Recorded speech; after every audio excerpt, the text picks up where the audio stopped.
మీరు బహుగా ఫలించుట వలన నా తండ్రి మహిమపరచబడును. దేవుడు ఒక వ్యక్తిని వాడుకోవటానికి పరిపూర్ణంగా దేవుడు అందరిని ఆమోసులు పిలుస్తాడని అనుకోవద్దండి. చాలామంది అలాగే అనుకుంటారు, ఏముంది మేడి చెట్లు అమ్ముకునే మేడిపళ్ళు అమ్ముకునే ఆమోసును వాడుకున్నాడు, చేపలు పట్టే పేతును వాడుకున్నాడు. అందరినీ దేవుడు అలాగే వాడుకోడు. యెషయా వలె ఒక వ్యక్తిని సిద్ధం చేసి వాడుకుంటాడు. దావీదు వలె ఇంకొక వ్యక్తిని సిద్ధం చేసి గొర్రెల కాపరి నుండి వాడుకుంటాడు. అలాగే దానియేలు వలె సంస్థానంలో ఉన్న వ్యక్తిని కూడా దేవుడు వాడుకుంటాడు. పౌలు వలె అత్యంత విద్యావేత్త లాంటి వ్యక్తిని కూడా దేవుడు వాడుకుంటాడు. God wants mixture of people. మన వలె ఒకటే మోసేసినట్లుగా ఉండదు. God has no routine programme. అంటే కట్ అండ్ పేస్ట్. దాన్ని కొద్దిగా మారుస్తాం అనుకో, ప్లగరిజం దొరకకుండా అటు ఇటు మార్చుకోవడానికి మనం ట్రై చేస్తాం. But God is novel every time. దేవుడు ఎప్పుడు ఏది చేసినా అంత కొత్తగా ఉంటుంది. అసలు రెప్యుటేషన్ అనేది ఆయన జీవితం, ఆయన పరిచర్లో మనకు కనిపించదు. ఇలాగ దేవుడు యెషయాను సిద్ధం చేసి వాడుకున్న తర్వాత ఇప్పుడు ఇశ్రాయేలుకి ఏం బోధిస్తున్నాడంటే, ఇశ్రాయేలీలు అంటే ఇక్కడ 2 విషయాలు మనకు జ్ఞాపకం చేయబడి, ఇశ్రాయేలు ఏకవచనంలో వచ్చినప్పుడు ఇద్దరు మనకు తెలియపరచబడుతున్నారు. మొదటిది వ్యక్తేని ఇశ్రాయేలు అంటే యాకోబు. రెండవది ఇశ్రాయేలు అంటే ఇశ్రాయేలుతో అంటే 12 గోత్రాలకు చెందిన ప్రజలు, ఇశ్రాయేలీలు ప్రజలు. ఇద్దరిని గురించిన ప్రస్తావన. వాళ్ళతో మాట్లాడుతున్నాడు, నేను మిమ్మను మరవజాలను. ఎందుకు అంత ఘోరంగా పాపం చేసేసామా? కొంతమందిని మనం మర్చిపోము తెలుసా జీవితంలో. నేను చెప్పే మాటలు మీకు అర్థమవుతుంటాయి అనుకుంటా. కీడు చేసిన వాళ్ళని, విచిత్రమేమో తెలుసా, పడుకునేటప్పుడు వాళ్ళే మనకు గుర్తొస్తారు, ఉదయం లేచిన తర్వాత కూడా వాళ్ళే మనకు గుర్తొస్తారు. ఏ వ్యక్తి అయితే మనం రాత్రి పడుకునేటప్పుడు గుర్తొస్తాడో, ఏ వ్యక్తి అయితే పడుకునే వెంటనే మనకు గుర్తొస్తాడో ఆ వ్యక్తి మనకు మంచి చేసినట్లు అనిపించదు. ఎందుకంటే అంత సివియర్గా మన మైండ్ని బ్లాక్ చేశారు అని ఇట్లే అర్థమవుతుంది. కనుక యాకోబు అలాంటి వాడు కాదు. దేవుడు ఆయన ప్రేమించి ఇష్టపడి వాడుకుంటూ వచ్చినాడు. కనుక దేవుడు తాను యాకోబు దేవుడు అని పిలిపించుకోవటానికి సిగ్గుపడలేదు. ఇప్పుడు మనం వాక్య భాగంలోనికి రావడానికి మనం ప్రయత్నం చేస్తే, అలాంటి ఇశ్రాయేలు ప్రజలతో అన్నాడు, మీరు నాకు సాక్షులు, you are witnesses to me. దేవుని మనల్ని అంతని ఏర్పాటు చేసుకోవడంలో మొదటి ఉద్దేశం అదే. దీన్ని అపోస్తలుడైన పౌలు తీసి డాక్టర్ లూకా అపోస్తల కార్యాలు 1వ అధ్యాయం 8వ వచనంలో ఈ ప్రస్తావన తీసుకొని వచ్చినాడు. 1:8 అపోస్తల కార్యాలు చూస్తాం. ఈ షల్ బి విట్నెసెస్ అంటు మీ, మీరు నాకు సాక్షులయ్యుందరు. కనుక ఈ సాక్షులుగా ఉండుట అనేది, being witness unto the lord is a golden thread that runs from Genesis all the way down to the book of revolution. ఆదికాండం మొదలుకొని ప్రకటన గ్రంథం దాకా మీరు నాకు సాక్షులు అనే యొక్క తాత్పర్యం, అనే సారాంశం మనకు తెలియకుండానే ఒక బంగారు దారం వలె సాగిపోతూ ఉందంటే తప్పు కాదేమో. దేవుడు ఆయా రకాలుగా ఆయా వ్యక్తులను వాడుకుంటూ వచ్చినాడు. వారు సాక్షులను మనకు అనిపించదు, కానీ దేవుని యొక్క ఉద్దేశంలో దేవుడు వారిని ఎన్నిక చేసుకున్న ఉద్దేశమే అది. యేసు ప్రభు వారు ఈ లోకాన్ని విడిచి వెళ్ళక మునుపు శిష్యులతో చేసిన సంభాషణ మనకు పరిచయం. అది యోహాను సువార్త 14వ అధ్యాయం 17వ అధ్యాయం దాకా ప్రస్తావించబడిన సంగతి మనకు పరిచయం. మీరు నాకు సాక్షులు, యు ఆర్ మై విట్నెసెస్. దీన్ని కొద్దిగా యాంప్లిఫై చేసి ఇంకా మనం అర్థం చేసుకునేటట్లుగా, ఇంకా మనము ప్రభు కొరకు ఎలాగ జీవించాలని జ్ఞాపం చేసుకునేటట్లుగా ప్రభువు ఇంకా కొన్ని మనకు బిడుదలు ఇచ్చినాడు. మన పేర్లు మార్చినట్లు, మన పేర్లు మార్చేది లేదా ముద్దు పేరు మనకు పెట్టేది మనకే ఆశ్చర్యం వేస్తుంది. మనల్ని ముద్దు పేరు పెట్టారా అని. ఎవరైనా ఉంటారు అనుకోండి, వాళ్ళని ఏమని పిలుస్తారు, బ్రైటీ అని పిలుస్తారు. వాళ్ళు ఎలాగుంటారంటే చీకట్లో కూడా కనపడినంతగా ఉంటారు. పేరేమో అలాగే పిలుస్తూ ఉంటాం. మన పేరుకి, మనం పెట్టిన ముద్దు పేరుకి జీవితానికి చాలా తేడా ఉంటుంది. ఇంకా కొంతమంది షైనీ అని పిలుస్తుండొచ్చు. బహుశా వాళ్ళు ఇంకా ఎంత నల్లగా ఉంటారో తెలియట్లేదేమో. కనుక పేర్లకి, జీవితానికి లేదా పర్సనాలిటీకి చాలా తేడా ఉంటుంది. కానీ పేర్లు పెట్టేది చూస్తే మనకే షాక్ అయితే తెలుసా, మనకేంటి పేర్లు పెట్టడం ఏంటి అని. మనకు కూడా కొన్ని పేర్లు పెట్టినాడు. ఏమని, మీరు పరిశుద్ధులు అని. మేమేంటి ప్రభు పరిశుద్ధులు, అది ఎవరికో పెట్టాల్సిన పేరు మాకు పెట్టేశారేంటి, మిస్ నేమింగ్ అని అనుకుంటాం.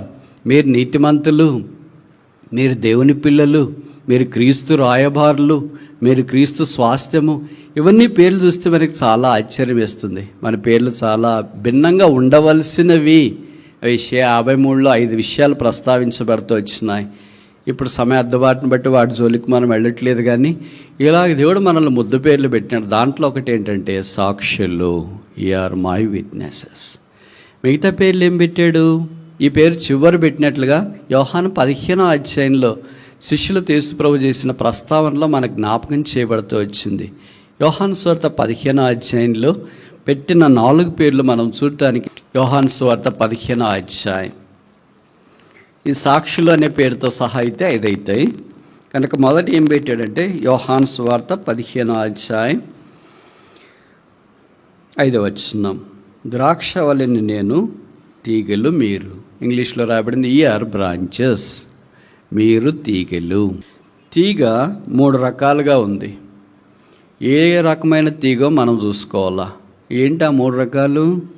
2వ వచనం, నాలో ఫలింపని ప్రతి తీగే, ఫలింపని తీగే. 2వది ఫలించు ప్రతి తీగే, 2వ వచనం. 3వది 2వ వచనం ఆఖరి వరుస.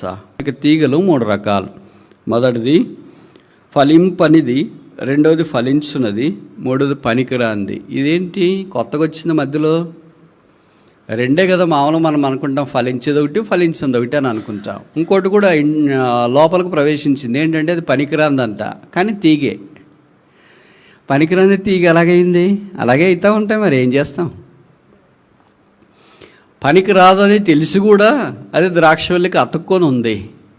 కనుక ఈ 3 రకాలైన తీగలు, ఏది దేవుడికి ఉపయోగం? ఫలింపనిది ఉపయోగం లేదు, పనికి రానిది ఉపయోగం లేదు, ఒకటే ఆయనకు ఉపయోగం, ఫలించు తీగ. ఇప్పుడు ఈ 3 మనం ఏ రకం? మొదటి రకమా, 2వ రకమా, 3వ రకమా?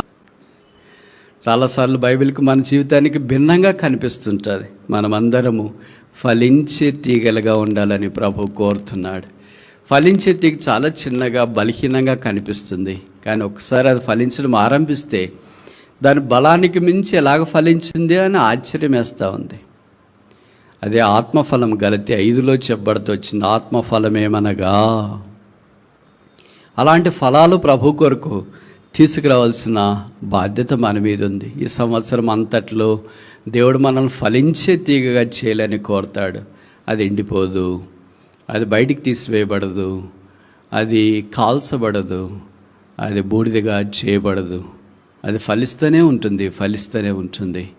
మనం కూడా అలాగ ఫలించే వారికి అయితే ఉంటే ఎంత బాగుంటు. ఒకళ్ళు ఫలించకపోతే ఏంటి అనేది 15వ అధ్యాయంలోనే. లూకాసు సువార్త 13వ అధ్యాయంలో ఒక ఆయన ఇలాగ ప్రార్థన చేసినాడు, ఈ సంవత్సరం కూడా ఉంచు, ఫలిస్తుందేమో చూస్తాం. నేను దాది ఫలించడానికి నేను నా చెట్టు చుట్టూ పాదలు తీస్తా, నీళ్లు పోస్తాం, తర్వాత అవసరమైన ఎరువులు అన్నీ చేస్తాం, ఫలిస్తే పర్లేదు, లేకపోతే మీరు నరికేయచ్చు. ఇలాగ ఎవరో మన కొరకు ప్రార్థన చేసినారు అనుకుంటా. అందుకే కొత్త సంవత్సరంలోనికి మనం వచ్చినాం. మనం నరకబడలేదు, మనం తీసి పారవేయబడలేదు, మనం ఎండిపోబడలేదు, మనం అగ్నిలో కాల్చబడలేదు. ఈ సంవత్సరం కూడా దేవుడు మనల్ని ఉండనిచ్చినాడు, ఎందుకంటే ఫలించాలని. ఆర్ బ్రాంచెస్, మీరు తీగలు. తీగలంటే మొదటి రకము ఆఖరి రకం కాదు, 2వ రకం మాత్రమే, ఫలించే తీగ. మన సంగతి ఏంటి మరి? 2వది చూస్తామా? యోహాను సువార్త 15వ అధ్యాయం వర్స్ 8వ వచనం, మీరు బహుగా ఫలించుట వలన నా తండ్రి మహిమపరచబడును, ఇందువల్ల మీరు నా శిష్యులగుదు. ఆర్ మై డిసైపుల్స్, మీరు నా శిష్యులు. మొదటి తీగలు ఫలించేది, అంతటితో ప్రభుకు సంతోషం లేదు. ఒక మాదిరి ఫలిస్తే పర్లేదని అనుకోవటానికి లేదు, బహుగా ఫలించాలంట. 35 మార్కులు వస్తే చాలని మనం అనుకుంటాం. ప్రభు అంటాడు, లేదు మీకు 100% రావాలా అంటాడు. అని 100% వచ్చి అంత సీన్ లేదు ప్రభు, మాకు 35 వస్తే చాలు, ఏదో నెక్స్ట్ క్లాస్కి వెళదామని మనం అనుకుంటాం. లేదు, సాధారణంగా మనం చూస్తాం కదా, క్లాసులో కానీ ఇంట్లో కానీ పిల్లలు చదువుతూ ఉంటే తల్లిదండ్రుల మార్కులు వస్తే వాళ్ళకి అందరితో తృప్తి ఉండదు. చాలే ఇంకే ఎంతో కొంత వచ్చిందని ఇంకా నువ్వు ఎక్కువ మార్కులు తెచ్చుకోవాలా, 100% తెచ్చుకోవాలా, మంచి ర్యాంక్ తెచ్చుకోవాలా అని టీచర్లు కానీ పరిచయం ఉన్నవారు కానీ వాళ్ళని ఎంకరేజ్ చేస్తూ ఉంటారు. ప్రభు కూడా ఫలించే వారిని ఎంకరేజ్ చేస్తాడు, ఫలింపని వారిని కాదు, పనికిరాని వాళ్ళని కాదు. ఫలించేవాడు మీరు ఎక్కువ ఫలించాలనుకుంటున్నాడు, కానీ పనికిరాని తీగ దగ్గరికి వెళ్ళి ఫలింపని తీగ దగ్గరికి వెళ్ళి ఎందుకు మీరు ఫలింపలేదు అని అడగట్లే, ఎందుకు మీరు పనికిరాకపోయారు అని అడగట్లేదు. అందుకనే మనకు చాలాసార్లు అనిపిస్తుంది, ఏంటి ప్రభు మన చుట్టూ తిరుగుతున్నాడు, ఏంటి ఎవరు లేనట్లు మన దగ్గరికి వస్తున్నాడు, మనకే ఇబ్బందులు, మనకే కష్టాలు, మనకే పోరాటాలు, మనకే బాధలు, మనకే వేదనలు, మనకే కృంగదలు, మనకే అవమానాలు, మనకే అనారోగ్యాలు, మనకే ఆర్థిక ఇబ్బందులు అన్నీ మనకే ఉన్నాయి. పక్కనోళ్ళు ఎంత బాగున్నారో అని అనుకుంటా ఉంటాం. పక్కనోళ్ళు బాగున్నారు ఎందుకో తెలియదు, అది ఆయన చూసుకుంటాడు. ఆయన తోటమాలి కదా, ఆయన ద్రాక్షవల్లి కదా, అది ఆయన పని, మన పని ఏం కాదు. మరి మన దగ్గరికి ఎందుకు వచ్చేసాడు? మనం బహుగా ఫలించాలని అవుతుంది. కనుక ఏదైనా మొట్టమొదట ఆయన మహిమ కొరకు ఆయన చేయాలని సంకల్పిస్తాడు. ఆయనకు మహిమ లేకుండా ఏది ఆయన చేయటానికి ఇష్టపడ్డా. అందుకే యేసుప్రభువు వారు ఈ భూమి మీద ఉన్న దినాల్లో యోహాను సువార్త 2వ అధ్యాయంలో గలిలయలోని కానానుకు ఆయన శిష్యులు పిలువబడినప్పుడు ద్రాక్షరసం వారికి పెళ్లి విందుకు వచ్చిన వారికి లేకపోతే ప్రభు ఒక అద్భుతం చేసినాడు. 6 రాతి బాణాలు నీళ్లు ద్రాక్షరసంగా మార్చబడ్డాయి. అవి పెళ్లి విందుకు వచ్చిన వారంతా ఆ ద్రాక్షరసాన్ని త్రాగారు. వారు చాలా బాగుందని అన్నారు. ఆ తర్వాత వాక్యంలో చెప్పబడింది, దేవుడు గలిలయలోని కానాలో ఈ సూచక్రియ చేసి తన మహిమను బయలుపరిచిన. యేసు తన మహిమను బయలుపరిచిన. కనుక మొదటి సూచక్రియ నుండి ఆఖరి సూచక్రియ దాకా ఆయన తన మహిమను బయలుపరిచే పనిలోనే ఉన్నాడు. ఆఖరి సూచక్రియ ఏంటి? శిలువ మీదకి వెళ్ళేది. అందుకే కదా యోహాను సువార్త 17వ అధ్యాయంలో, తండ్రి చేయుటకు నీవు నాకు అనుగ్రహించిన పని నేను భూమి మీద సంపూర్ణంగా నెరవేర్చి నిన్ను మహిమ పరిచితిని. The very purpose of Jesus Christ being incarnated in this world is to unleash the glory of God. దేవుని యొక్క మహిమను వెల్లడి చేయుట కొరకే యేసు ప్రభు వారి భూమి మీదకి వచ్చినారు. భూమి మీద పుట్టింది మొదలుకొని పుట్టినప్పుడే కదా 2వ అధ్యాయం లూకా సువార్త 10:11, ఇదిగో ప్రజలందరికీ కలుగబో మహా సంతోషకరమైన సువార్తమానం నేను మీకు తెలియజేస్తున్నాను. దావీదు పట్టణం అనే రక్షకుడు మీ కొరకు పుట్టినాడు. ఈయన ప్రభు అయిన క్రీస్తు. దానికి ఇదే మీకు ఆనవాలు, ఒక శిశువు పొత్తిగుడ్డలతో చుట్టబడి పశువుల తొట్లో పరుండబెట్టబడి ఉండుట మీరు చూచెదరు. అంతటా దూతతో కూడా పరలోక సైన్య సమూహము. ఇప్పుడు కోరస్, సర్వోన్నతమైన స్థలములలో దేవునికి మహిమ. The very incarnation of Jesus Christ is to bring glory to God. సర్వోన్నతమైన glory to the God in the highest. కనుక అక్కడ దేవునికి మహిమ, అలాగే భూమి మీద తన మహిమ పరచాలని కోరుతున్నాడు. దాని కొరికే మనల్ని ఏర్పాటు చేసుకున్నాడు. దాని కొరికే శిలువ రక్తం ద్వారా కడిగి పరిశుద్ధపరిచి మన గొంతులో ఊపిరించి నడిపిస్తున్నాడు. ఆ మహిమ దేవుడికి తీసుకురాకుండా మనం జీవించడానికి ప్రయత్నం చేస్తే నష్టపోయేది మనమే. దాని ద్వారా కలిగే అనర్థం విస్తారం. కనుక దేవుడు మనము 35 మార్కులతోనే పాస్ అయితే చాలే అని అనుకుంటాం, కానీ దేవుడికి అలా కాదు. 100% రావాలి, ఫలిస్తే చాలనుకుంటా. ఆత్మఫలం అనేది ఇంత కష్టంగా ఉంటే, ప్రేమ, సంతోషం, సమాధానం, దయ ఇవన్నీ 9 రకాలు ఇదే కనిపిస్తూ ఉంటే, ఇంకా బహుగా ఫలించాలంట. ప్రేమలో ఇంకా బహుగా ఫలించాలంటే నేను పౌలకు పెద్ద టావరింగ్ డిస్క్రిప్షన్ ఇచ్చిన. కనుక ప్రేమ ఎలాగుంటుందో అలాగ ప్రేమను గురించి, దీర్ఘశాంతాన్ని గురించి, దయాళత్వాన్ని గురించి, మంచితనాన్ని గురించి, సాత్వికాన్ని గురించి ఇవన్నీ చూస్తూ వస్తే అనిపిస్తుంది, ఇది అయ్యే పనేనా, మనకి ఇది అయ్యే పని కాదేమో. కానీ దేవుడికి సమస్తము సాధ్యం. ఆశ ఉండాలి, ఆసక్తి ఉండాలి. మనం ఒక్కటే కాదు కదా first hand Christians and first time Christians. మనకంటే ముందు బైబిల్ చరిత్రలో ఎంతోమంది వెళ్ళారు. అందుకే అపోస్తలుడైన పౌలు హెబ్రీ 12లో జ్ఞాపం చేస్తున్నాడు, ఇంత గొప్ప సాక్షి సమూహం మేఘం వలె మనల్ని ఆవరించి. వాళ్ళంతా ముందెళ్ళిన వాళ్ళే, వాళ్ళంతా ఈ మార్గం గుండా వెళ్ళిన వాళ్ళే, వాళ్ళంతా బహుగా ఫలించడానికి ఇష్టపడిన వారే. దేవుడు అలాంటి వారిని వాడుకుంటూ వచ్చినాడు. ఈ సంవత్సరం కూడా ప్రభు మనల్ని భూమి మీద ఉంచిన ఉద్దేశం ఏంటంటే మనం బహుగా ఫలించాలి. ఇష్టమేనా? బహుగా ఫలించాలంటే ఊరికే రాదు బహుగా ఫలం. కష్టపడకుండా ఫలితమేం రాదు. 100% వచ్చిన రాత్రంతా పడుకుని ఉదయం పరీక్ష రాస్తే 100% రాదు. అలాగే మంచి ఉద్యోగాలు వచ్చిన వాళ్ళు వారు ఏం కష్టపడకుండా చెమట ఓడ్చకుండా వాళ్ళు వెళితే వాళ్ళకి ఉద్యోగాలు ఏం రాదు. ఆహార్నిశలు కళ్ళు కొత్తలు వేసుకొని చదివించారు. అలాగే పరిచయం చేసిన గొప్ప భక్తులు కూడా ఆదికాండం మొదలుకొని వారు ఎంతో ప్రభు కొరకు సమర్పణతో జీవిస్తూ వచ్చినారు. అంతెందుకు పౌలు యొక్క జీవిత చరిత్రను గురించి ఆయన ఆటో బయోగ్రఫీ మాదిరి కొరింథీయులకు రాసిన 2వ పత్రికలో రాస్తూ వచ్చినాడు. ఆయన కష్టాలు, ఆయన ఇబ్బందులు, ఆయన బాధలు, ఆయన అవి అసలు చదవటానికే అంత ఇబ్బందికరంగా ఉంటాయి. అలాంటి మార్గం కూడా వెళ్ళారు కనుక వారు విశ్వాస వీరుల జాబితాలో అలాగే నిలబడిపోయారు.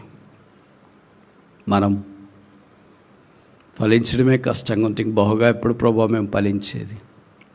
జస్ట్ ఫలిస్తేనే ఆయనకు మహిం కాదు. 35 మార్కులు తెచ్చుకుంటేనే మహిం కాదు. తల్లిదండ్రులు 35 వచ్చి బలి చేసేసారా, అసలు జీవితానికి సార్థకత వచ్చిందంటారా? కాలేజీలో కూడా 35 మార్కులు వచ్చిన వాళ్ళు లిస్టులు బయట బోర్డు పెడతారా? ఎవరు పెడతారు? అడ్వర్టైజ్మెంట్లు వస్తుంటాయి కదా, బయట ఫ్లెక్సీలు పెడుతూ ఉంటారు కదా. రిజల్ట్స్ వచ్చినాయి, ఇంటర్ రిజల్ట్స్ వచ్చినాయి, డిగ్రీ రిజల్ట్స్ వచ్చినాయి, చూస్తూనే ఉండండి. ర్యాంక్స్ 1 1 1 1 1 1 1 1 1 2 2 2 2 2 3 3 3 ఇట్లాంటి బోర్డులు పెడతారు. కానీ కింద 35 మార్కులు వచ్చిన వాళ్ళు 30 30 30 30 అని పెడతారా?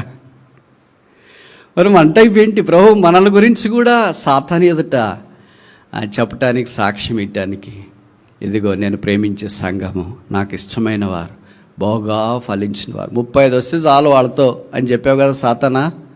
ఇప్పుడు చూడు వాళ్ళకి 8 మార్కులు వచ్చినాయి. మన దగ్గర కూడా అంతే కదా. కొన్నిసార్లు మన ఇంట్లో వీళ్ళు తల్లిదండ్రులకే పోట్లాట వచ్చింది అనుకో, వాడు పాస్ అయితే చాలు, తనకి పాస్ చేయించి 35 నుండి 60కి తెచ్చింది దానికి. ఇప్పుడు చూడు 60 ఇచ్చినాయి, నువ్వు పాస్ అయితే చాలు అన్నావు. అలాగే దేవుడు కూడా సాతాను దేవుడితో పోటీ పెట్టుకుంటున్నప్పుడు దేవుడు పరిశుద్ధాత్మ ద్వారా మనల్ని సిద్ధపరిచి, ఇప్పుడు చూడు వాళ్ళు ఎలాగ ఫలించినారు, ఇప్పుడు చూడు వాళ్ళు ఎలాగ విస్తరించినారు, ఇప్పుడు చూడు ఎలాగ వ్యాపించినారు. ఇది బహుగా ఫలించాలంటే దీనికి చాలా శ్రేష్టమైన నీళ్ళు ఉండాలా, ఎర ఉండాలా, అవసరమైన సదుపాయాలన్నీ ఉండాలా. అందుకే బైబిల్లో రాయబడింది, వారు వేరు పారిన వారై స్థిరంగా ఉండాలని. అలాగే ఇది ఒక చిన్న గ్రామము మాది. మా ఇంటి ముందు చాలా ఖాళీ స్థలం ఉంటే కొబ్బరి చెట్లు అంటాం కదా, అవి తెచ్చుకొని పెట్టుకున్నాం. అప్పుడు చిన్నపిల్లలు చాలా సరదాగా ఉండేది. దానికి రోజు నీళ్ళు పోయడం ఆరంభించినాం. కాలం అయిపోయిన తర్వాత అది ఎండిపోయింది. ఎందుకు ఎండిపోయిందని వాళ్ళ నీళ్ళని అడిగితే, ఏం చేస్తాం, ఎందుకో ఎండిపోయింది, నీళ్ళు ఎక్కువ పోసిరా. నీళ్ళు ఎక్కువ పోస్తే ఎండిపోవు చెట్లు, అందులో అది నేల పీల్చుకుంటుంది కదా, ఎందుకు ఎండిపోయిందని ఎవరో ఒక హార్టికల్చరిస్ట్ ఉంటాడు కదా, అంటే తోటలు చూసేవాళ్ళు, వాళ్ళ పరిచయం ఉంటే వాళ్ళని అడిగా, ఎందుకు ఎండిపోయింది బ్రదర్, ఇది మా ఆయన దగ్గర కొబ్బరి చెట్టు కొబ్బరికాయలు కాస్తుంది అనుకుంటే అసలు అదేంటి పైకి ఎదగకుండానే ఎండిపోయేసింది, దీని మీద చాలా ఆశలు పెట్టుకొని ఉన్నాయి, ఇలాగ అయిపోయింది ఏంటి అని అంటే, బ్రదర్ మీరు పాదలు తవ్వేసారా? నా పాదలు తవ్వామండి. ఎరువేస్తున్నారా? వేస్తున్నామండి. నీళ్లు పోస్తున్నారా? పోస్తున్నామండి. మరి ఇంకెందుకు ఎండిపోయింది బ్రదర్ అని అన్నాడు. ఇప్పుడు మాదిరి స్మార్ట్ ఫోన్లు లేవు కదా, ఫోటో తీసి ఆయనకి వాట్సాప్లో పంపించడానికి. కానీ ఏమో బ్రదర్ ఎండిపోయిందంటే ఆయనకి ఎందుకో డౌట్ వచ్చింది. ఒక మాట ఇలాగ అడిగారు, అసలు మీరు ఏ నీళ్లు పోస్తున్నారు బ్రదర్, మంచినీళ్ళు పోస్తున్నారా ఏంటి అని. అప్పుడు మా పొరపాటు ఏమో అర్థమైంది. బట్టలన్నీ ఆరేసిన తర్వాత బకెట్లు మిగులుతాయి కదా, అవి పడేయడం ఎందుకని దానికి పోసిన. ఎంత తెలివి ఉంటుంది చూడు. నీళ్లు పోయాలి కానీ సరఫ నీళ్ళు పోస్తే ఎలాగ సర్వమవుతుంది? అలాగే మనం కూడా క్రైస్తవ జీవితంలో వాక్యం చదువుకోవాలి కానీ బాగుపడాలి కానీ విధానంలో ఉంటే ఎలాగ బాగవుతాం? ఇంకా అదంతే అయిపోయింది. తర్వాత బ్రదర్ వేరే చెట్టు పెట్టుకోవచ్చు అంటే వేరే చెట్టు పెట్టుకోలేనంతగా ఆ స్థలం కంటామినేట్ అయిపోయింది, ఇంకా ఆ స్థలంలో పెట్టడానికి లేదని. ఎందుకంటే అంత సర్ఫే అడతావుతే. This true. ఉప్పు దగ్గర కూడా అంతే. మీలో కొంతమందికి పరిచయం కదా, యూనివర్సిటీలో నేను ఉండే స్థలం దగ్గర కూడా ఒక రూమ్ బయట ఒక పెద్ద చెట్టు ఉండేది, ఉన్నట్టుండి అది కూడా ఎండిపోయింది. చాలా నీళ్లు బాగా పోస్తున్నారు, మంచి నేల అంటే సాయిల్ చుట్టూ పోసి అన్ని దాన్ని బాగా భద్రంగా చూసుకుంటూ ఉంటే ఉన్నట్టుండి ఎందుకు ఎండిపోయిందబ్బా అని ఆలోచించిన. కొంతకాలం అయిపోయిన తర్వాత తెలిసిన సంగతి ఏంటంటే, యూనివర్సిటీలో ఉన్న డిపార్ట్మెంట్ పిల్లలు ఉంటారు కదా, వాళ్ళు ఏదన్నా ఈవెంట్ చేసుకున్నప్పుడు ఆ బండ్ల మీద అంటే టైల్స్ మీద ఉప్పుతో డిజైన్ చేస్తారు. ఏదో వెల్కమ్ అనో, డిపార్ట్మెంట్ సో అండ్ సో అనో, యూనివర్సిటీ అనో ఏదో ఒక లోగో వేసినా, ఏది వేసినా ఉప్పుతో చేస్తున్నారు. సరే, కార్యక్రమం అంతా అయిపోయిన తర్వాత స్వీపర్లు ఏం చేస్తారంటే ఉప్పునంతటిని ఒక పాత్రలో కలెక్ట్ చేసుకొని వెళ్ళి ఆ చెట్టు దగ్గర పడేస్తున్నారు.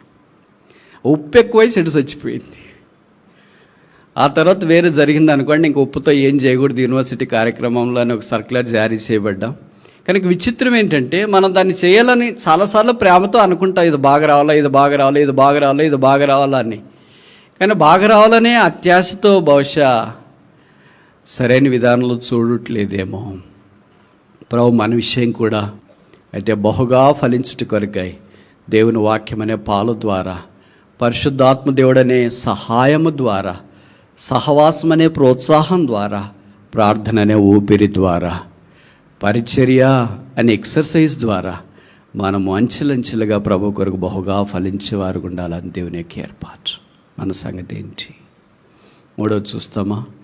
యోహాను సువార్త 15వ అధ్యాయం, జాన్ చాప్టర్ 15, 14వ వచనం. నేను మీకు ఆజ్ఞాపించు వాటిని చేసిన ఎడల మీరు నా స్నేహితులయ్యుందరు. మీరు నా మొదటిదేంటి? ఆర్ మై బ్రాంచెస్, మీరు నా తీగలు. రెండవదేంటి? Are my disciples. మూడవదేంటి? ఇక్కడ రాయబడిన మాట ఆర్ మై ఫ్రెండ్స్, మీరు నా స్నేహితులు. యేసు ప్రభువుకు మనం స్నేహితులు అంతే. ఇది చాలా పెద్ద మాట కదా, అసలు అర్థం చేసుకోవడమే కష్టం. మనం కొన్నిసార్లు మాట్లాడేటప్పుడు చెప్తుంటాం పలానా వాళ్ళు మన స్నేహితులు అని.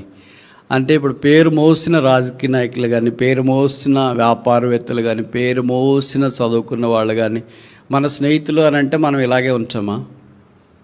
ఇప్పుడు ఏదో చెప్పాము మనకు, ఇలాన్ మాస్క్ నా ఫ్రెండ్, చంద్రమండలానికి నాకు టికెట్ ఇస్తానని చెప్పినాడు అన్నాను అనుకో, ఎలాగుంటుంది? అతిశయోక్తిగా అనిపిస్తే చాలా సందర్భాల్లో. ఒకవేళ నిజంగా నాకు ఆయన ఫ్రెండ్ అయిపోతే, బట్ నా పరిస్థితి ఏంటి? నేను అలాగ ఉండను కదా. అలాగే గూగుల్ CEO సుందర్ పిచ్చే నా ఫ్రెండ్, ఇద్దరు కలిసి క్లాస్మేట్లు చెన్నైలో చదువుకున్నామని చెప్పామనుకో, నా స్నేహితుడైతే నేను ఇక్కడ ఉన్నాను కదా. ఒక స్నేహితుడు తన స్నేహితుడిని ఎప్పుడు తక్కువ చుట్టానికి ప్రయత్నం చేయడు కదా. ఎందుకు అక్కడే ఉన్నావు ఇక్కడ వచ్చేయని అంటాం కదా. ఇప్పుడు ప్రభువారు కూడా అంతే. ఆయనకు మనం స్నేహితులు అయిపోయిన తర్వాత ఆయన మనకు ఫోన్ చేసి అడిగితే ఎక్కడ ఉన్నారు బ్రదర్ అంటే ఇక్కడే ఉన్నాం ప్రభు అని. ఏంటి అక్కడే ఉన్నా వచ్చేయచ్చుగా, ఇప్పుడు కాదులే ఇంకోసారి చూస్తాం. స్నేహితుని కూడా ఎంత బలవంతం చేస్తాం? ఒకసారి 2 సార్లు 3 సార్లు చేస్తాం. ఆ స్నేహితునికి ఇష్టం ఉంటే కదా బాగుపడాలని ఇష్టం లేనప్పుడు ఎంత బలవంతం చేయలేం కదా. మామూలుగా తెలుగులో ఒక సామెత ఉంది కదా, గుర్రాన్ని నీడదాకా మనం తీసుకెళ్తాం కానీ నీడ దాపించలేమని. అలాగే ప్రభు మన విషయంలో కూడా చాలా ప్రయత్నం చేస్తూనే ఉన్నాడు, మాట్లాడుతూనే ఉన్నాడు. ఏంటి ఇంకా మీరు ఇలాగే ఉండిపోయారేంటి? నా దగ్గరికి రావాలా, నా రూపంలోనికి రావాలా, నా ప్రేమ మీరు కలిగి ఉండాలా, నా పోలికలో మీరు జీవించాలా, నా మనస్సు మీకు ఉండాలా, నా తగ్గింపు ఉండాలా, నా దీనత్వం ఉండాలా, నా వలె మీరు ఆలోచించాలా, నా వలె ఆశ కలిగి ఉండాలా, నా వలె మీకు ఆసక్తి ఉండాలా. స్నేహితుడు అయిన తర్వాత నాలో లక్షణాలు ఒక్కటైనా విస్మంతైన మీలో కనపడట్లేదు ఏంటి? కొంతమంది మనం చెప్పాం పలానా వాళ్ళు మన స్నేహితులని. ఫ్రెండ్షిప్ బ్లూజమ్ కావటానికే సింక్ అయ్యే క్యారెక్టర్స్ ఉంటేనే బ్లూజమ్ అవుతుంది. వాళ్ళతో మీరు ఎందుకు ఫ్రెండ్షిప్ చేసినారు అని మనం ఎవరైనా క్లోజ్ ఫ్రెండ్స్ని అడిగామనుకో, నన్ను బాగా అర్థం చేసుకో, ఓకే. ఇంకా వాళ్ళు ఏంటంటే విషయాలన్నీ చెప్పేస్తారు, నా మాటలు బాగా వింటారు. నువ్వు ఏం చెప్పినా, ఎంతసేపు చెప్పినా, గంటలు చెప్పినా వినేవాళ్ళు ఒకళ్ళు ఉంటారు, చెప్పేవాళ్ళు ఒకళ్ళు ఉంటారు. అందుకే వాళ్ళిద్దరికి ఫ్రెండ్షిప్ అవుతుంది. ఎప్పుడు వినేవాళ్ళు ఇద్దరుంటే ఫ్రెండ్షిప్ గారు, చెప్పేవాళ్ళు ఇద్దరుంటే ఫ్రెండ్షిప్ గారు. ఎందుకంటే కాన్ఫ్లిక్ట్ వస్తుంది, క్లాష్ వస్తుంది. వీళ్ళు చెప్తా ఉంటే వాళ్ళు చెప్తారు, నేను చెప్పేది వినరా మొదట. అలాగే వీళ్ళు వింటా ఉంటే ఏంట్రా ఏం మాట్లాడట్లేదు, కనుక వాళ్ళిద్దరు మ్యాచ్ గారు. ఇప్పుడు ప్రభు ఏం చెప్తున్నాడు? నేను చెప్తున్నాను మీరు వినండి. మనం ఏమంటున్నాం అంటే అట్టు కాదు ప్రభు, ఇట్ లోతు వలే. ప్రభు లోతుకి ఏం చెప్పాడు? ఇక్కడ మీరు దూరంగా పారిపోండి అని అంటే లోతు అన్నాడు అలాగూ కాదు ప్రభువా అని అంటనే ఉన్నాడు. కానీ there is a conflict. Abraham విషయంలో అలా కాదు, దెర్ ఈజ్ నో కాన్ఫ్లిక్ట్. అందుకని అబ్రహాం దేవుడికి ఏమయ్యాడు? స్నేహితుడయ్యాడు. ఏ సమయంలోనైనా ఒక స్నేహితుడు అంటే మనకు కాన్ఫిడెన్స్ ఉంటుంది. ఇప్పుడు నాకు డబ్బులు లేవు, ఫీజు కట్టాలా, ఎవరిని అడగాలబ్బా అంటే అడగమని నేను చెప్పట్లేదు, ఉదాహరణకు చెప్తున్నా అంతే. మీరు ఇలాంటి ఆలోచనలు చేయొద్దండి. బ్రదర్ అడగమని చెప్పినాడు, ఇలాగే వాక్యం చెప్పేశాడు కనుక మనం కూడా అడగొచ్చు అని గంట సేపు చెప్పిన వాక్యం మర్చిపోయి అదొకటే క్యాచ్ చేస్తారు పాయింట్. ఎంత గొప్పలో చూడండి. కనుక ఎవరి దగ్గరికి వెళ్ళాలబ్బా అని అనుకుంటా ఉంటాం. ఓహో పలానా స్నేహితుడు ఉన్నాడు కదా, ఖచ్చితంగా సాయం చేస్తాడు, ఒక 500 రూపాయలు ఫీజు కట్టాలని అడిగితే ఇస్తాడు. ఖచ్చితంగా లేదని మాత్రం అడుగుతాడు. తన దగ్గర లేకపోయినా వేరే దగ్గరైనా చేసి నాకు సహాయం చేస్తాడని అనుకుంటాం. ఆ నమ్మకమన్న స్నేహితునితోనే మనం మాట్లాడతాం. భోజనం ఆకలేసింది అనుకోండి, ఏం చేయాలా, ఎక్కడికి వెళ్ళాలా, ఎలాగా అని ఆలోచించినప్పుడు స్నేహితుడు గుర్తొస్తాడే. సామెతలో చెప్పబడింది, నిజమైన స్నేహితుడు లెక్కలేని గాయాలు చేస్తాడని. అయితే నిజమైన స్నేహితుడు కనుక ఆయన ఆదుకుంటాడు. అదే నిజమైన స్నేహితుడు యేసు ప్రభు. ఇంగ్లీష్లో ఒక పాట ఉంది కదా, what a friend we have in Jesus. యేసు ప్రభు వలే ఇంకా స్నేహితుడు ఎవరున్నారు? ఆ యేసుక్రీస్తు ప్రభువే నిజమైన స్నేహితుడు. అందుకే ఆయన ప్రాణం పెట్టడానికి మానవుడిగా ఈ భూమి మీదకి దిగి వచ్చినాడు. ఇప్పుడు యేసు ప్రభు ఆయన మనల్ని స్నేహితులు అన్న తర్వాత ఆయన ఎప్పుడైనా ఆలోచించినప్పుడు ఈ ఊర్లో పరిచయం చేయడానికి ఎవరిని వాడుకోవాలి, పలానా బ్రదర్కి చెప్పొచ్చు, పలానా సిస్టర్కి చెప్పొచ్చు, వాళ్ళు ఖచ్చితంగా నేను చెప్పిన మాట కాదు అని అనరు అనే నమ్మకం దేవుడివి మన మీద ఉందా? మన మీద నమ్మకం మన ఇంట్లో వాళ్ళకి లేదు. వాడికి చెప్పొచ్చు కదా, వాడెక్కడి మాట వింటాడు, వీళ్ళకి చెప్పొచ్చు కదా, వీళ్ళు ఎక్కడ మాట వింటారు, వీళ్ళకి చెప్పొచ్చు, వీళ్ళు ఎక్కడ మాట వింటారు. మన చుట్టుపక్కల ఉన్న వాళ్ళకే మనం అంటే నమ్మకం లేదే. ఆకాశ మహాకాశాలు పట్టజాలని దేవుడు మనల్ని నమ్మడం సమంజసమేనా? ఎందుకంటే మన ఫ్రెండ్షిప్ స్ట్రాంగ్ లేదు, ఇట్స్ అ వీక్. ఎలాగుంటుందంటే నెట్వర్క్, వైఫై నెట్వర్క్ మాదిరి ఉంటుంది. సిగ్నల్ వస్తుంటుంది పోతుంది. ఎప్పుడు వస్తుంటుంది? Watch night service full signal 5 points. Watch night service అయిపోయిన తర్వాత 1 పాయింట్, తర్వాత సగం పాయింట్, తర్వాత no signal at all, trail after some time. మళ్ళీ ఎప్పుడో ఒకసారి గుడ్ ఫ్రైడే వచ్చింది, ఫుల్ 5 పాయింట్ సిగ్నల్. తర్వాత యూత్ క్యాంప్ వచ్చింది, మళ్ళీ 5 పాయింట్ సిగ్నల్. అలాగ అకేషన్కి వచ్చినప్పుడు అంతా ఫుల్ సిగ్నల్లో ఉంటాము. అకేషన్ దాటిపోయిన తర్వాత సిగ్నల్ వెరీ వీక్. ఇంక దేవుడు మనల్ని ఎలాగ నమ్మి ఒక పని ఇస్తాడు. ఒక స్నేహితుడిని మనం నమ్మితే కానీ ఆయనకి మనం పని అప్పగించలేము, ఆయనతో మన హృదయాన్ని పంచుకోలేము. దేవుడు అబ్రహాము నమ్మినాడు. బైబిల్లో చెప్పబడింది కదా, బైబిల్ పండితులు అంటారు 3 సార్లు అబ్రహాముని గురించి స్నేహితుడు ప్రస్తావించినాడు. Is my friend, is my friend, is my friend. ప్రభు మన దగ్గరికి వచ్చి ఆ మాట అంటాడా, ఈజ్ మై ఫ్రెండ్ అని. కొత్త నిబంధనలో శిష్యులతో ఆ మాట అంటూ వచ్చినాడు, ఈ ఆర్ మై ఫ్రెండ్స్, మీరు నా స్నేహితులు. స్నేహితులతో ఇక అన్బర్డన్ ఇస్ హార్ట్, తన భారం అంతటిని పంచుకోవచ్చు. అంటే మోసం చేసే స్నేహితులు కాదు. కొంతమంది స్నేహితులు ఉంటారు, మన ఇన్ఫర్మేషన్ అంతా తీసుకుంటారు, ఎక్కడికి పోకూడదు అక్కడికి పాస్ చేసి ఉంటాడు దాన్ని. వాళ్ళ ఇన్ఫర్మేషన్ విస్మంతా కూడా బయటికి రానిరు. ఏంట్రా నువ్వేం చదువుతావు? ఏదో చదువుతున్నాను లేరా. మనం రాత్రి అంతా చదివించి చెప్పాలా, రాత్రి అంతా అర్థం చేసుకుని చెప్పాలా, పాయింట్లు చెప్పాలా, జాయింట్లు చెప్పాలా, ఫిగర్స్ చెప్పాలా, టేబుల్ చెప్పాలా, డిస్క్రిప్షన్ చెప్పాలా, అన్నీ మనమే చెప్పాలా. వాడు రాత్రి నువ్వేం చదివావు నువ్వు చెప్పరంటే నేనేం చదువుతాను లేరా అంట. That is not a true friendship. ప్రభు అలాంటిది ఒప్పుకోవట్లేదు. It's not a selfish friendship, it is unselfish friendship. నిస్వార్థమైన స్నేహం ప్రభు ఇష్టపడ్డాడు. మనము లోక సంబంధమైన స్నేహాల కొరకు ఎంతో ఇష్టపడుతుంటాం. పలానా బ్రదర్, పలానా సిస్టర్, పలానా ఉన్నతమైన స్థానంలో ఉన్నాడు, మాకు ఫ్రెండ్స్ ఏంటి, ఎంత బాగుండి అనుకుంటాం. ప్రభు ఏం చెప్తుండంటే వాళ్ళందరి గురించి ఎందుకు ఆలోచిస్తారు, నేనే your friend, do you like to have a friendship. ఇంకో మాటలో మన భాషలో చెప్పాలంటే చెప్పనా, ఆయన ఇప్పుడు ఫ్రెండ్షిప్ రిక్వెస్ట్ పంపించినాడు మనకి.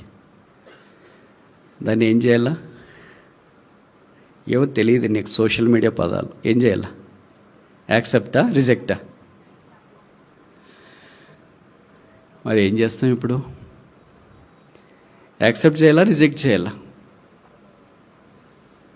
3 విషయాలు మనం చూసినాం. ఆర్ బ్రాంచెస్, మీరు తీగలు. రెండవది ఆర్ డిసైపుల్స్, మీరు శిష్యులు. మూడవది ఆర్ ఫ్రెండ్స్, మీరు స్నేహితులు. 4వది చూస్తాము, వర్స్ 19, 15-19. మీరు లోక సంబంధులైన యెడల లోకము తన వారిని స్నేహించును, అయితే మీరు లోక సంబంధులు కారు. You are not of this world. మీరు లోక సంబంధులు కారు. ప్రభు ఎంత బోల్డ్ స్టేట్మెంట్ ఇచ్చినాడు కదా మనల గురించి. మన తల్లిదండ్రులు కొన్నిసార్లు చెప్తుంటారు కదా, మా పిల్లోడు అట్లాంటి వాడు కాదు, మా అమ్మాయి అట్లాంటి వాడు కాదు అని. ఎట్లాంటి వాడు కాదో వాళ్ళకి తెలుసు, పక్కన వాళ్ళకి కూడా తెలుసు. కనుక తల్లిదండ్రులుగా వాళ్ళు ఇచ్చే స్టేట్మెంట్ వాళ్ళు ఇస్తారు. ప్రభు మనల్ని కూడా మన పాపంలో అన్నింటినీ కవర్ చేసి ఏం చెప్తున్నారంటే, you are not of the world. మీరు లోక సంబంధాలు కాదు, అసలు లోకంలోనే ఉన్నారు. 17వ అధ్యాయంలో ప్రార్థన చేసేటప్పుడు లోకంలో నుండి తీసుకుని వెళ్ళాలని నేను ప్రార్థన చేయట్లేదు, కానీ లోకంలో ఉన్న దుష్టత్వం నుండి వారిని కాపాడమని నేను ప్రార్థన చేయించున్నాను. అందుకే మీకు తెలుసో తెలియదు, లోకం అనే మాట బైబిల్లోనే ఎక్కువసార్లు చెప్పబడింది, దాదాపు 200 సార్లు, 200 times. లోకం లోకం లోకం లోకం లోకం. ఈయన ఇక్కడితోనే వదిలేయలేదు, సువార్తలోనే మళ్ళీ పత్రికలోకి వెళ్ళిన తర్వాత కూడా మన లోకాన్ని గురించి మాట్లాడుతున్నాడు. అందుకే 2వ అధ్యాయం 1వ పత్రికలో అంటాడు కదా, లోకంలో ఉన్నదంతా శరీరాశ, నేత్రాశ, జీవపు డంబం. ఆ లోకాన్ని గురించి బాగా ఆయన పిండి వడబోసినట్టున్నాడు. అందుకే లోకం నుండి తప్పించబడి పరలోకం, పర ప్లస్ లోకం, ఈ లోకానికి పర అనే విశేషణం కలిపితేనే పరలోకం అవుతుంది. మనమేంటి ఆ విశేషణం తీసేసి పరా తీసేసి లోకం లోకం లోకం లోకం లోకం అనుకుంటామంట. ఆ రెండు అక్షరాలు ఎంత తేడా వస్తాయి చూడండి, ఎంత మార్చేస్తాయి. ఆ స్వరూపాన్నే మార్చేస్తాయి, లొకేషన్నే మార్చేస్తాయి, దృక్పథాన్నే మార్చేస్తాయి, వైఖరినే మార్చేస్తాయి. ఆ పరా అనేది పరా ప్లస్ లోకం, పరలోకం. పాట మాత్రం భలే పాడతాం. ఎవరైనా ప్రభు దగ్గరికి వచ్చి వెళ్ళిపోయింటే, పరదేశం నేను ఇలా, యాత్రికుడు నేను ఇలా. మంచిదే. ఆ లోకం కొరకు మనం నిరీక్షణ కలిగిన వారమై సిద్ధపరచబడాలని కోరబడుతున్నా. రెండు లోకాల్లో ఉండలేము. కొన్నిసార్లు ఎవరైనా మనల్ని కూడా అంటుంటారు కదా, స్టూడెంట్స్ ఉంటున్నా క్లాస్లో టీచర్లు అంటే, ఏం రా ఏ లోకంలో ఉన్నావు, చెప్పేది అర్థమవుతుందా అంటే ఈ లోకంలో లేడు అని అర్థం, వేరే ఏదో లోకం పరధ్యానంలో ఉన్నాడు అని అర్థం. అలాగే ప్రభు మన దగ్గరికి వచ్చినప్పుడు కూడా కొన్నిసార్లు మనల్ని అంటూ ఉంటారు, ఏ లోకంలో ఉన్నారు బ్రదర్ మీరు. మన దగ్గర కూడా ఎవరైనా మాట్లాడే వాళ్ళు వచ్చినప్పుడు వాళ్ళు మాట్లాడే మాటలకు సరిగా మనం స్పందించకపోతే ఏంటి బ్రదర్ మేము చెప్పేది మీరు వింటున్నారా, ఏ లోకంలో ఉన్నారు, బాగా పరిచయమైన వాళ్ళు అయితే అనే అవకాశం ఉంది. ప్రభు మన దగ్గర కూడా భవిష్యత్ ఇదే మాట అంటాడేమో, అసలు మీరు ఏ లోకంలో ఉన్నారు, మీరు పరలోకంలో ఉండాలని నేను కోరుతున్నాను, కానీ మీరు భూ సంబంధమైన లోకం కొరకై అరలు దాస్తున్నారేమో. 5వ దాకా చూసి ముగిస్తామా? ఇప్పుడు మన అంశం మీరు నాకు సాక్షులు. 27వ వచనం, జాన్ చాప్టర్ 15 వర్స్ 27. యోహాను 15:20, 27 మన్నించండి. మీరు మొదటి నుండి నా యొద్ద ఉన్నవారు గనుక మీరును సాక్ష్యమిత్తురు. You are my witnesses. మీరు నాకు సాక్షులు. సాక్షులు అంటే ఎవరు? యోహాన్ తన పత్రికలోనే రాస్తున్నారు. ఎవరు కన్నారో, ఎవరు విన్నారో, ఎవరు చూచినారో వాళ్ళు చెప్పే మాటలు. చూడని వారు, వినని వారు, చదవని వారు ఆయన గురించి చెప్పే సాక్ష్యము వ్యర్థం, నిరర్థకం. మనం ప్రభుని గురించి ఆధ్యాత్మికమైన నేత్రాలతో చూచి పరిశుద్ధాత్మ ద్వారా వాక్యాన్ని గ్రహించి అలాగూ యు ఆర్ మై విట్నెసెస్. మీరు చూచారు కదా, విన్నారు కదా, తెలుసుకున్నారు కదా. చూచి విని తెలుసుకున్న తర్వాత వారు మౌనంగా ఉండారు, వారు సాక్ష్యం ఇస్తున్నారు. అందుకే రాజుల 2వ గ్రంథంలో మనం చూస్తాం, కుష్ఠరోగులు ఉన్నారు 4. చూడండి,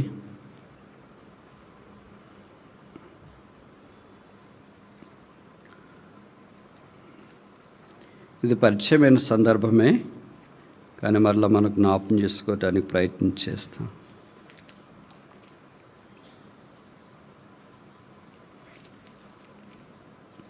ఏడవ అధ్యాయం 9వ వచనం, 2 Kings chapter 7 verse 9. రాజుల 2వ గ్రంథం 7వ అధ్యాయం 9వ వచనం. వారు మనం చేయనేది మంచి పని కాదు, నేటి దినం శుభవర్తమానం గల దినము, మనం ఊరుకొనేలా. సాక్షి ఎప్పుడు ఊరుకోవడం. అందుకనే మనం ఊరకుండడం మంచిది కాదు, మనం చేయి పని మంచిది కాదు. ఏం చేస్తున్నారు వాళ్ళు? వాళ్ళకు మాత్రమే జీవిస్తున్నారు, వాళ్ళ కొరకు మాత్రమే జీవించేది ఏంటి? ఈ సంగతులంతా నాకంటే మీకు బాగా పరిచయం అనుకుంటా. కరువు వచ్చింది, సిరియన్లు దండపేట వచ్చింది, వారు ఇశ్రాయేల్ మీద దాడి చేయబోతున్నారు. కానీ సిరియన్లను చూచి ఇశ్రాయేల్లే పారిపోవాలని ప్రయత్నం చేస్తున్నారు. 4 కుష్ఠరోగులు మాత్రం పట్టణ గోమ దగ్గర కూర్చుని ఉన్నారు. సిరియన్ల దండలోకి వెళదాము, బతికినిస్తే బతుకుదాం, చంపేస్తే చనిపోదామని అనుకున్నారు. బహుశా 4 కుష్ఠరోగులకి ఏకమనస్సు ఎలాగొచ్చిందో ఆశ్చర్యం వేస్తుంది. నేను ఇక్కడ ఒక మాట అడగొచ్చా? 4 ఎందుకు కుష్ఠరోగులు ఉన్నారు? 5 మంది ఎందుకు ఉండకూడదు? 4 ఎందుకు ఉన్నారు? 3 ఎందుకు ఉండకూడదు? 4 ఎందుకున్నారు?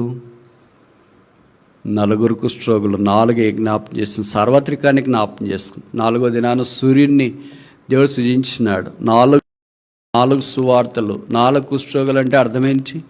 సార్వత్రికం ప్రతి అదేంటి విశ్వములో లేదా సార్వత్రికంగా మనుష్యుడు పాపముతో ఉన్నాడని తెలియజేసే సంగతి ఇది జ్ఞాపకం చేస్తుంది. కనుక వాళ్ళ 2 చాయిస్ వాళ్ళ ఎదుట ఉన్నాయి. ఒకటేంటంటే అక్కడే ఉండి చనిపోవాలా, రెండవది ఏంటంటే సిరియన్ దాంట్లోకి వెళ్ళి వాళ్ళు బ్రతికినిస్తే బ్రతుకుదాం, వాళ్ళు చంపేస్తే చనిపోదాం అని. సిరియన్ దండల దగ్గరికి వెళితే ఎలాగొచ్చిందో 4కి ఒకే మనసు. చాలా ఆశ్చర్యం వేస్తుంది కదా, కొన్నిసార్లు ఇద్దరికే భార్య భర్తలకి ఒకే మనసు రాదు. ఒక ఇద్దరు బ్రదర్స్ వెళ్తుంటే ఒకే మనస్సు రాదు, ఒక్కో రకంగా ఆలోచిస్తుంటారు. కానీ నలుగురికి ఏక మనస్సు వచ్చింది. వెళదామంటే నువ్వు వెళ్ళరా నేను రానని చెప్పలే, నువ్వు వెళ్ళేసిరా చూసిరా నేను రానని చెప్పలే, నలుగురు వెళ్ళారు.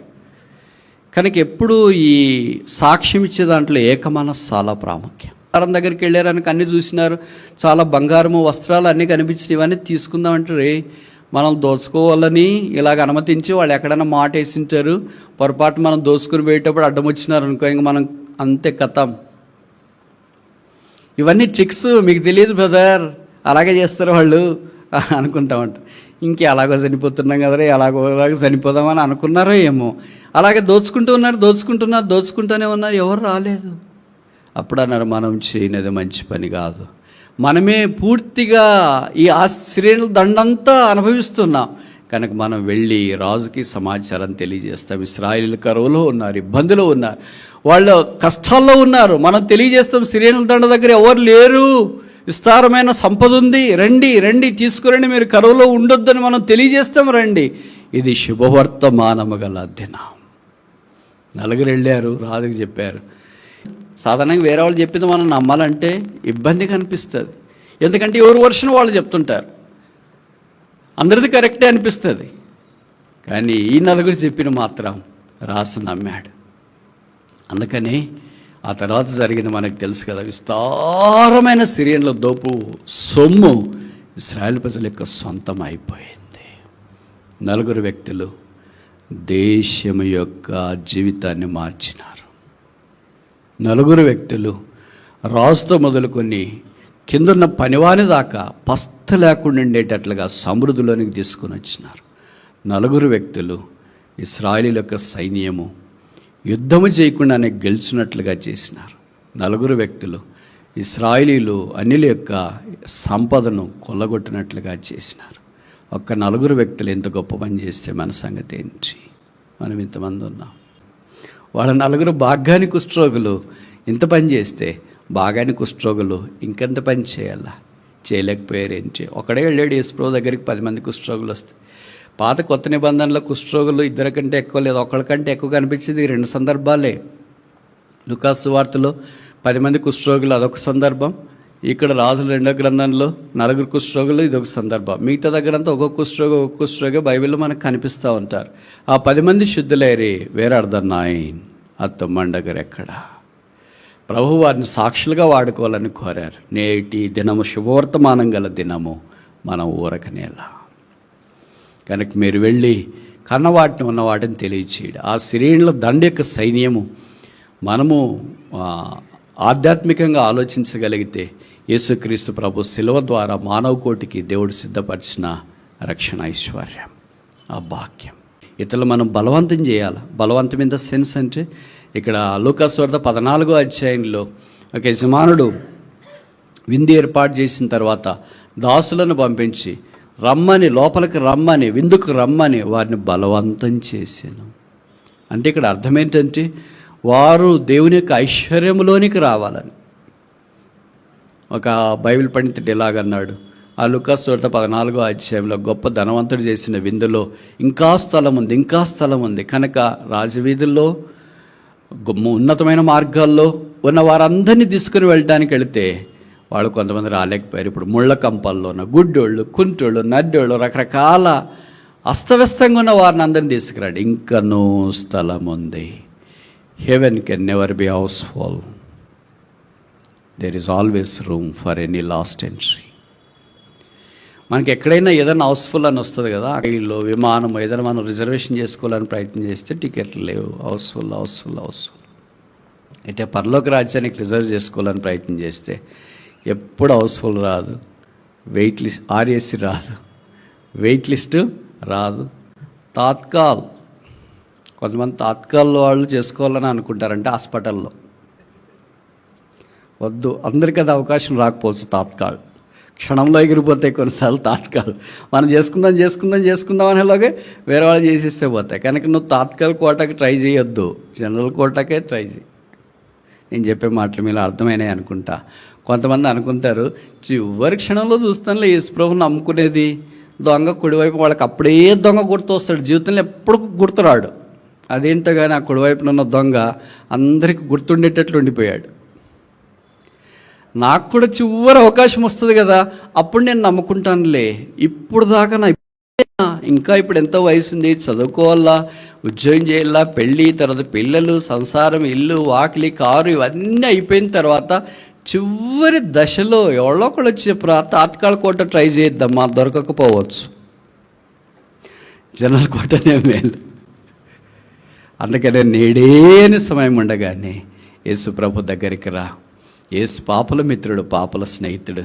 అందుకనే పాపలను ప్రేమించి ఆయన పాపం భరించుట కొరకై పాప లోకానికి అర్థించినాడు.